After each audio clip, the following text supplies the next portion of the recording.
Assalamualaikum warahmatullahi wabarakatuh. Saya Kisti Amalia Hakim dari IPA IB 2018. Pada video kali ini saya akan menjawab terkait pertanyaan atau soal UTS dari mata kuliah Tafsir Tarbawi. Adapun pada soal pertama, yaitu saya akan membacakan ayat yang menyebutkan bahwa tujuan dari penciptaan manusia itu adalah menjadikan hamba dan khalifah Allah, yang mana terdapat pada surat Al-Baqarah ayat 30. A'udzubillahi minasyaitonirrajim. Bismillahirrahmanirrahim. Wa idh qala rabbuka lil malaikati inni ja'ilun fil ardi khalifah.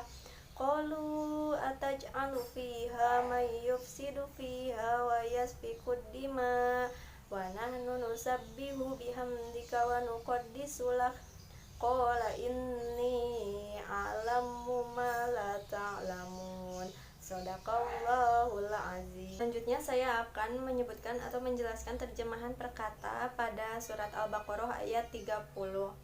Wa'id, dan ketika qala berfirman Rabbuka Tuhanmu lil malaikati kepada para malaikat, ini sesungguhnya aku ja'ilun hendak menjadikan fil ardi di muka bumi khalifah. Qalu, mereka berkata, ataj'alu, apakah engkau hendak menjadikan fiha di dalamnya man orang yufsidu yang merusak fiha di dalamnya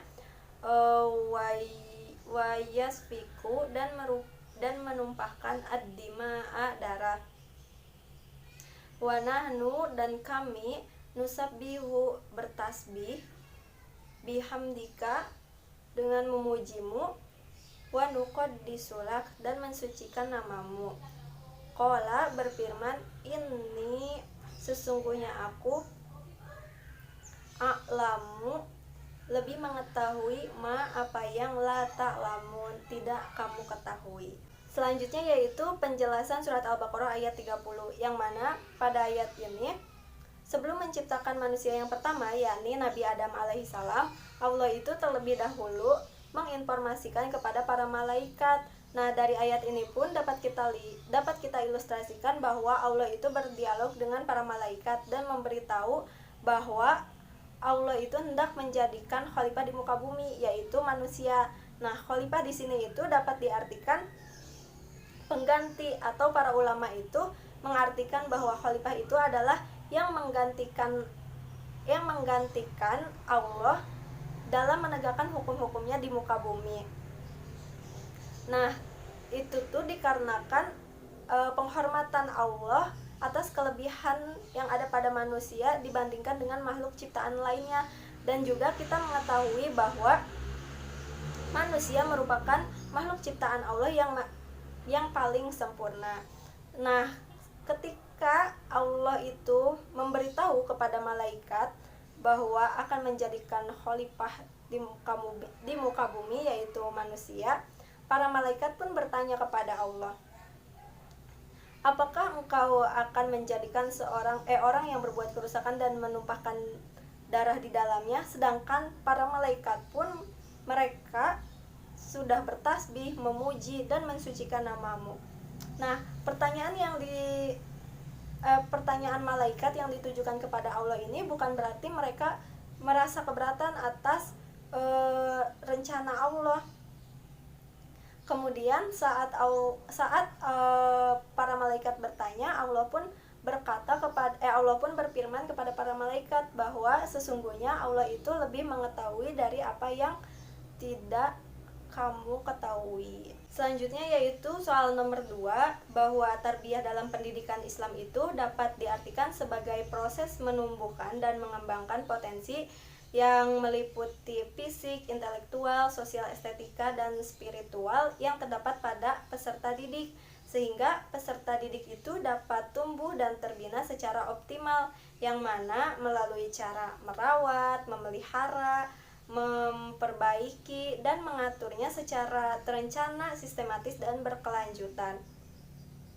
Nah, tarbiyah dalam bahasa Indonesia ini juga diartikan sebagai pendidikan Dengan demikian, maka tarbiyah itu merupakan pendidikan yang maka tarbiyah itu mencakup pendidikan jasmani, akal, akhlak, perasaan atau sosial estetika. Kemudian taklim dalam pendidikan Islam. Nah, taklim itu sendiri berasal dari kata alama yu'alimu yang berarti mengetahui. Adapun taklim dalam Al-Quran itu merupakan sebuah proses pengajaran, yaitu menyampaikan ilmu pengetahuan, hikmah, isi kandungan kitab suci, sesuatu yang belum diketahui dan sebagainya. Nah, taklim dalam pendidikan Islam itu sendiri berarti proses pemberian kepada peserta didik terkait pemahaman, pengetahuan, kemudian tanggung jawab, sehingga dari taklim ini timbul dalam peserta didik itu untuk menjaga dirinya itu agar selalu terhindar dari segala hal-hal yang kotor.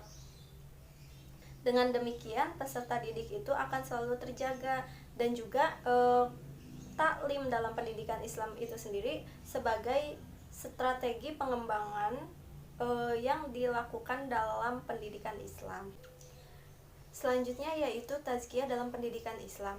Nah, tazkiyah itu sendiri merupakan pengembangan kecerdasan spiritual, yang mana metode dari tazkiyah ini adalah untuk membersihkan jiwa, sehingga fungsinya pun untuk mensucikan diri dan mengembangkan spiritualitas, yang mana sasarannya dalam pendidikannya itu untuk menjadikan jiwa yang jernih, suci, dan juga bahagia dalam menjalankan kehidupannya. Selanjutnya yaitu ta'dib.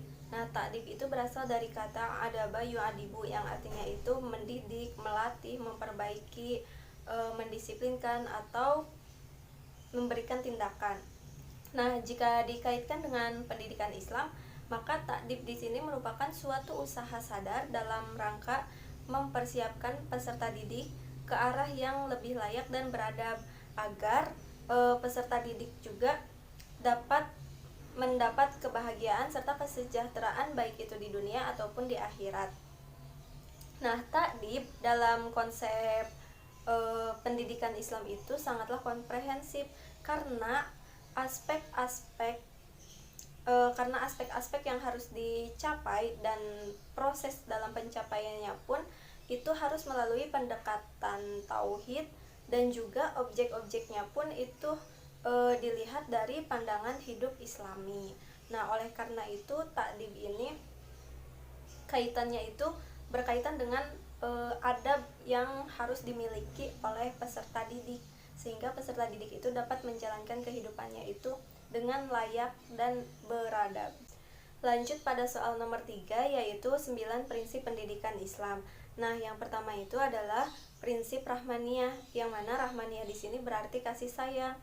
Siogiannya kasih sayang di sini merupakan cara pandang dan pola sikap yang harus ada dalam pengembangan terhadap saluran komunikasi dan interaksi dalam pembelajaran. Nah, kasih sayang juga merupakan suatu tindakan yang harus terbaca dan juga terapresiasi oleh peserta didiknya, sehingga dari saluran interaksi dan komunikasi dalam pembelajaran yang disampaikan kepada peserta didik, jika disertai dengan prinsip rahmaniyah ini, maka pendidik pun menyampaikannya akan dengan sangat telaten, dan juga pembelajaran yang berlangsung itu memiliki intensitas dengan ketulusan, kesungguhan, dan juga kasih sayang. Nah, lanjut yang kedua yaitu prinsip takamuliyah. Nah, prinsip takamuliyah ini juga disebut integratif, karena pada prinsip ini itu terdapat pengembangan teori dan juga praktek pembelajaran, yang mana keterpaduan di antara yang mana integratif di antara keduanya itu mengenai teori dan aplikasi, dan yang mana teori dan praktek pembelajarannya itu dibangun atas keterpaduan yang sangat kokoh. Oleh karena itu, prinsip takamulia ini juga sangat penting dalam pendidikan Islam.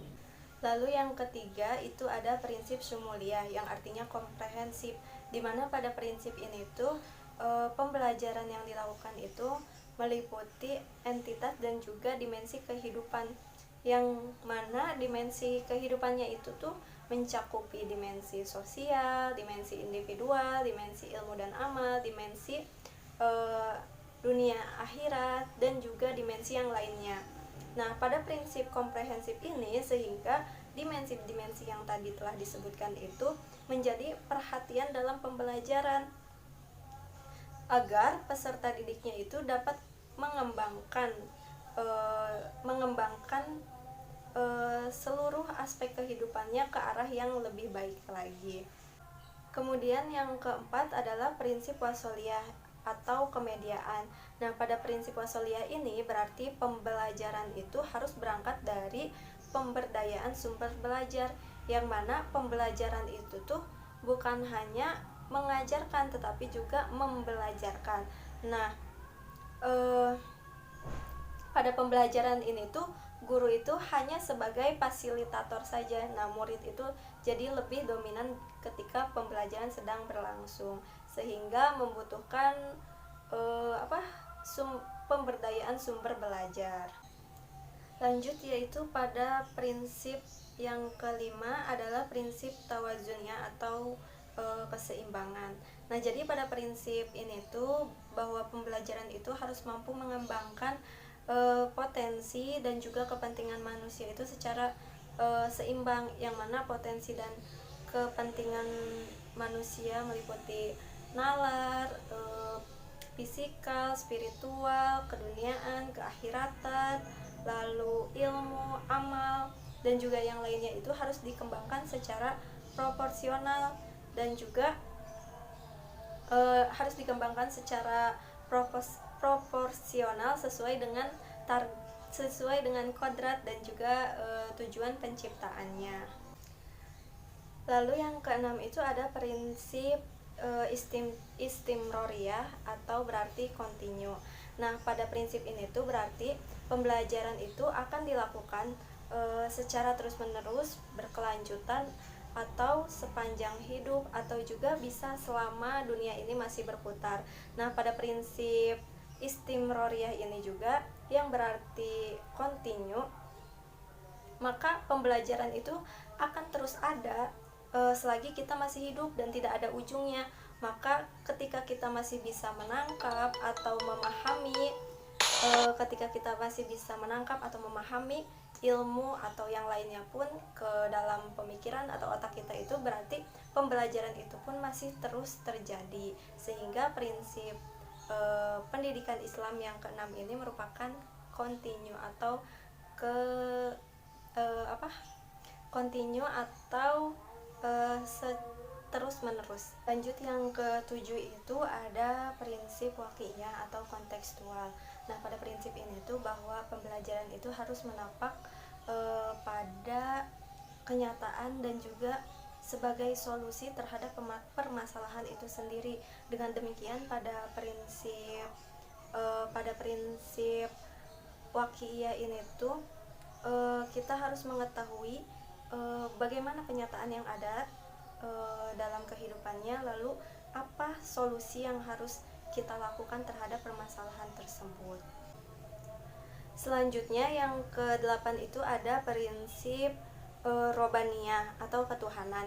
Nah, jadi pada prinsip ini tuh bahwa pembelajaran itu harus bisa menempatkan rob dan juga nilai-nilainya itu sebagai rujukan atau tujuan utama. Nah, dengan demikian maka ketika pembelajaran itu sedang dilakukan atau dilaksanakan, maka kita itu harus senantiasa menghadirkan atau melibatkan rob di setiap situasi apapun. Dan yang terakhir itu yang ke-9 ada prinsip uswiyah atau keteladanan.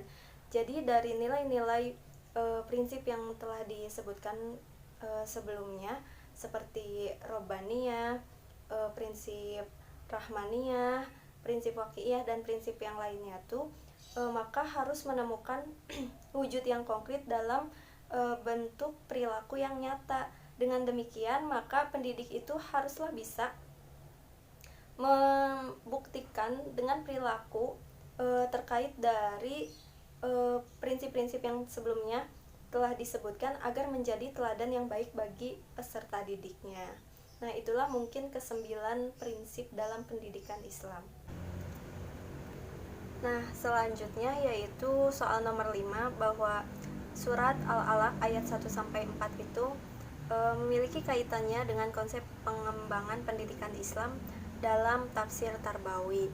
Nah, jadi di dalam surat Al-Alaq ayat 1-4 ini terdapat kata ikro, yang mana kata ikro ini tuh bisa mencakup artian seperti mengenali, mengidentifikasi, mengklasifikasikan, membandingkan, menganalisa, membuktikan, dan menyimpulkan.